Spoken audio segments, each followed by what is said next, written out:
It's all change at Birmingham City Football Club. It has been a year of enormous change here at Birmingham City following the club's takeover by a high-profile US capital management firm. It's very easy to think of the disastrous managerial appointment of Wayne Rooney and subsequent relegation to the third tier for the first time in 29 years. But if anything, that has accelerated their long-term plans. Nearly 40 players came and went over the summer, and we had the arrival of one of the country's most highly rated young coaches.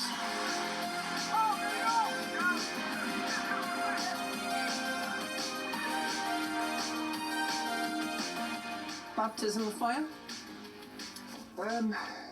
Not really. It doesn't feel that way. I think it's been a busy start because of the transfer window more than anything, but day to day it felt fairly normal. It's felt, I've obviously been coaching a long time at some great clubs and pretty hands-on in the roles that I've had, so day to day it's felt similar to that, but we have signed 17 players in the transfer window and the 17 players have gone, so with that all going on the side, it was pretty busy.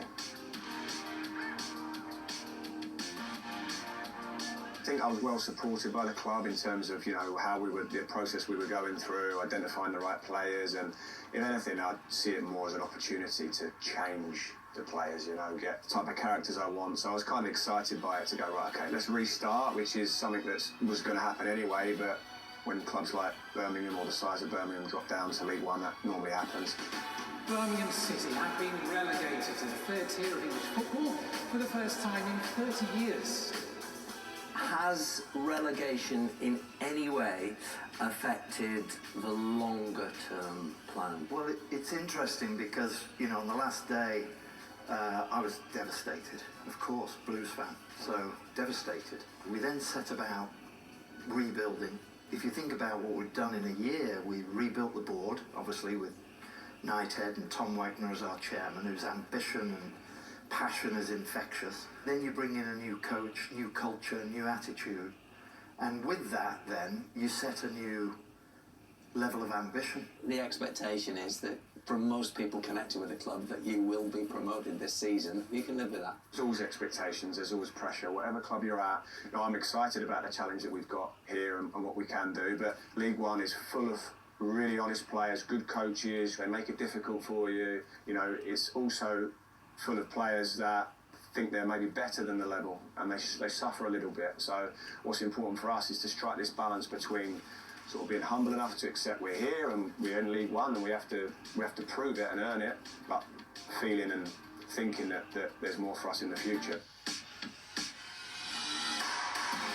Do you want to just outline, because I don't think people fully know just how ambitious the plans are? Yeah, well, when we first walked in here, July of last year, it was broken.